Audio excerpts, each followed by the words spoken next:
Okay, what character...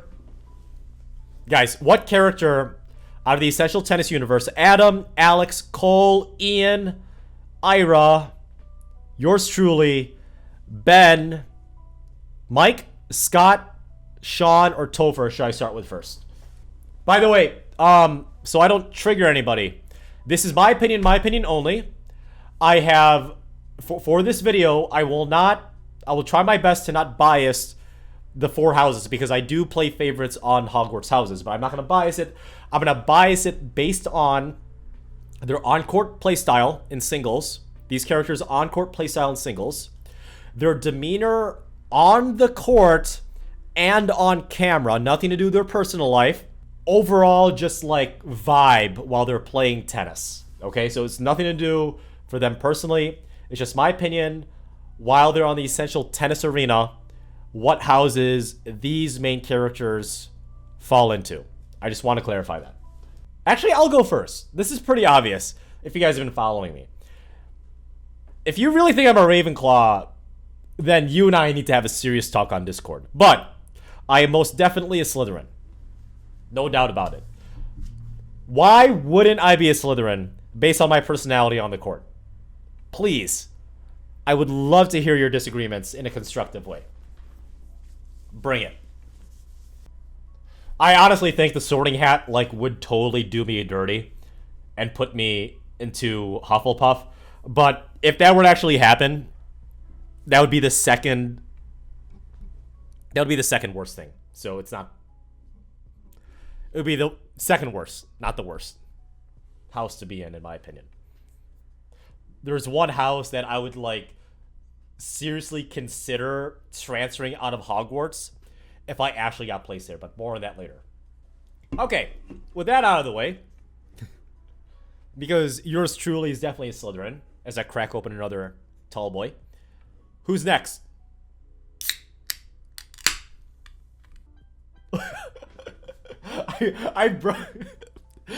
Wait, Luke Bentley, so you're saying I'm a Slytherin with the biggest reason being I broke or totally just ruined Ian's right ankle. So, according to, the Harry Potter wiki, Slytherin values ambition, cunning, leadership, and resourcefulness. Are you saying I'm meant to do that? Okay, let's do Mike. Let's do Michael. All right. So Michael, obviously, probably the biggest hitter overall on the Essential Tennis this lineup, right?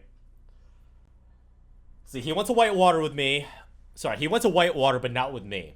I'm about 6 years older than him, so I missed him by 2 or 3 years. He doesn't back off from the baseline too much. He plants his feet on the baseline based on my match with him and what I've seen him play with Cole, and outside of Essential Tennis as well. You know what? And he does yell "come on" a lot, right? He's kind of like Leighton Hewitt. I would say Michael is a Gryffindor.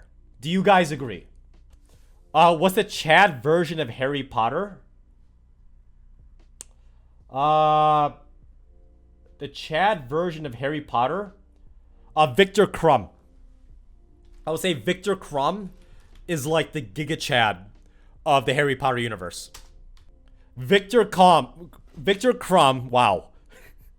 You guys are not going to forgive me of that slip.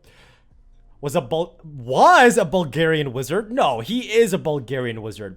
He attended Durmstrang Institute, the chattest wizarding school of all time. He's the seeker for the Bulgarian national Quidditch team at the age of 18 while he's in school. That's crazy.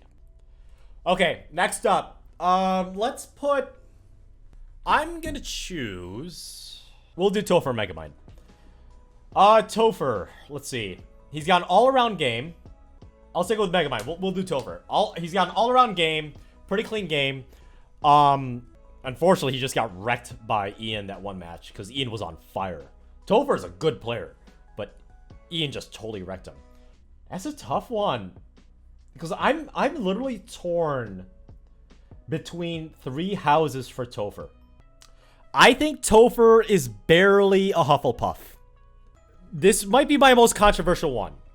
I almost put him in Ravenclaw, and then kind of almost put him in Slytherin. He's definitely not a Gryffindor because he's not like super vocal. I think he's a Hufflepuff because even though he's got an all-around game, he really doesn't like go for it on the tennis court. He likes to stand in the baseline and kind of grind. And I almost put him in Ravenclaw because he's studying to become a doctor, right? But again, I specifically stated this is not anything to do with their personal life or what they do outside of tennis. It's like what they do on the tennis court, what they did at Essential Tennis, right? So I'm gonna put him at Hufflepuff. Let's go with who's next. Oh man, I'm seeing like at least 2 possible houses for the rest of these people here. Let's go with Ira, okay? Let's go with Bearded Wonder, the 8th wonder of the world, the Bearded Wonder. I know what you're thinking. He should probably be in Gryffindor because he's an absolute Chad, right? With a beard. And he's also like 6'3". I don't think he's Gryffindor. This one might surprise you, but let me explain, right? He might display courage and bravery because, you know, he goes for it on his forehand and serve. He knows what weapons he has. He knows what weapons he doesn't have. He knows when he should pull the trigger. You guys know exactly where I'm going with this now, right? I personally think Ira is a Ravenclaw because he knows his big weapons and he strategizes on it. Okay, MEP is gonna be an easy one, right? You might think he's a Ravenclaw, and I don't think he is. I think he's right along with yours truly in the basement dwelling Slytherin because my goodness, all that cunning and resourcefulness given his toolkit as a tennis player and his witty comments on the camera, he just plants just an emotional seed in the back of your head. And right when you think you are about to win the game, like holding the serve or holding a break or converting the break, that bomb he planted on the back of your head, bam. And next thing you know, you're shaking his hand. And you didn't win. MEP is a Slytherin. Alright, so Cole. Young gun. Undefeated on the singles tennis court in ET. Ooh. No, it is hard. That's why I'm discussing with you guys. Okay, let's at least like vocalize the fact that Cole is not a Gryffindor, Cole's not a Slytherin, right? Can we agree on that? Can we agree on those 2 points? No, I don't think Cole's a Gryffindor. I don't think Cole's a Slytherin. Cole grinds you down. Like, I was physically exhausted after 5 games with him. James, I don't think Cole is a Gryffindor. I will definitely agree Hufflepuff or Ravenclaw. I think Cole suits Ravenclaw the best. And hear me out, chat. Hear me out. Yes, Cole is a very hard worker. He's a workhorse, right? But he's also self-aware enough that he knows he's a grinder from the baseline, right? He will not miss. And because he knows that, he will use that to his advantage to just tear you apart bit by bit on the singles tennis court. I wouldn't say necessarily wisdom or wit, but definitely with the high tennis IQ that he does and the learning, right? So he eventually picked up that I was slicing my backhand way too many times. And eventually, even though I hit my forehand pretty heavy against him, eventually my forehand was going to break down because of my lack of fitness. So I would say Cole is a Ravenclaw, but I definitely understand why you might think he might be a Hufflepuff, but I think he leans more towards Ravenclaw. All right, we're doing Scott, aka Angry Old Man, next. And I think this one's pretty easy. And Scott, if you disagree with me, we'll have beers if you're watching this in retrospect. I think Scott exemplifies Gryffindor qualities the best. Gryffindor. Because he will rip the ball, right? He will tear your head off if you leave a second serve in his strike zone on his forehand and he anticipates it well, he will go for it. Scott is Dumbledore? No, like, here's the thing. I know Dumbledore's a Gryffindor, right? And that's perfectly okay. What a pushover. That's okay. But, like, if you're talking about the beard, bro, you're talking about the beard, Ira's Gryffindor. Okay, let's talk about... This one, in my opinion, was pretty easy. I think Adam's a Hufflepuff, right? Super calm demeanor. Super patient. But, like, he will grind and run everything down from the baseline. Okay, let's just say he's loyal to running everything down, right? Yeah. Oh my goodness, guys. Ian is here. Ian. They voted that you're last. So you are last. You are the finale. Ian, like, I don't want to spoil anything, but I'm doing these characters, these main characters from Essential Tennis. I'm doing a Dungeons and Dragons crossover on Sunday. Let's go with Alex next. There's very few of you watching this right now, whether it's live on this live stream. By the way, I stream Tuesday, Thursday, Sundays. Link down in the description below if you guys haven't caught on to that already. I think Alex is most definitely, like, literally, like, a poster child for nothing else than Gryffindor. Like, he's courageous, he's brave, he's got nerve. Chivalry, I have no idea because it's a tennis court. But my goodness, that self-coaching and that boisterousness and just the gall and the guts he has, especially the self-coaching. How else would it be? How else would Alex not be Gryffindor? How is Alex not a Gryffindor? I don't get it. He's like clear. Yes, I'm actually going to send this to Alex. I have his contact information. I'm going to send this to Scott, who is a very good friend of Alex. I'm going to send him this information because there's no other house that Alex would be housed in other than Gryffindor. It's so obvious. Other than me being Slytherin. Second to last, Sean.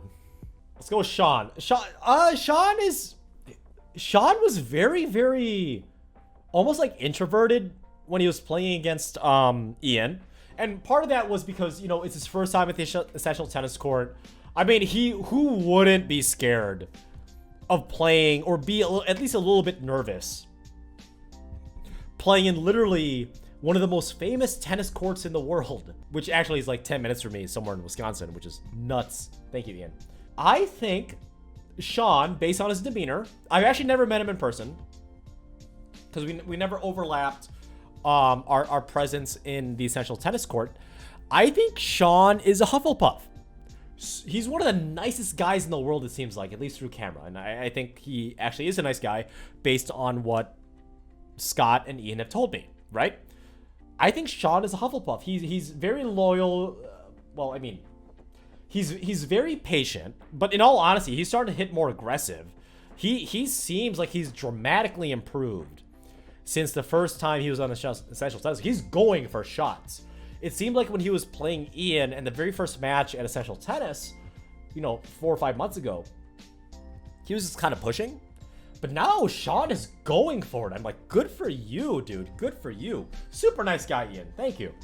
Super hard worker. He loves the sport of tennis, just like any of us. And he's very patient. But he's less patient now based on part 1 of MEP, as he should be, because he's going for shots. He's cracking it. He's hitting like, you know, like a mid-level 4-5 when he sets his feet and he anticipates well. But I still think Sean is a Hufflepuff. Thank you, Luke Penley, for that gracious drum roll. I think that Ian from Essential Tennis, the godfather of tennis on YouTube, apparently, I think, based on what I know about him on the tennis court, Ian is It's a close one. Ian is...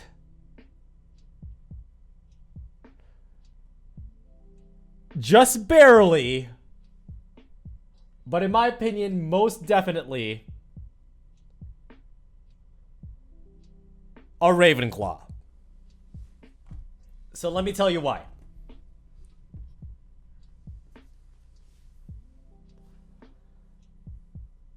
Yes, Ian is obviously hardworking. He's very... Actually, I don't think... Patience actually might not be a good thing when it comes to YouTube. I don't think patience is actually a good thing on YouTube because, yes, you want to have enough patience to, you know, have good editing to time it right. But for the most part, I think patience is actually bad. You want to get it done to a certain quality, but you want to get it done, right? Because you want to get it out for views. Intelligence, learning. Dude, Ian and his team has had to learn so freaking much in order to make Essential Tennis what it is today. Absolutely. They had to learn so much. Absolutely. And as always, with much love, happy hitting.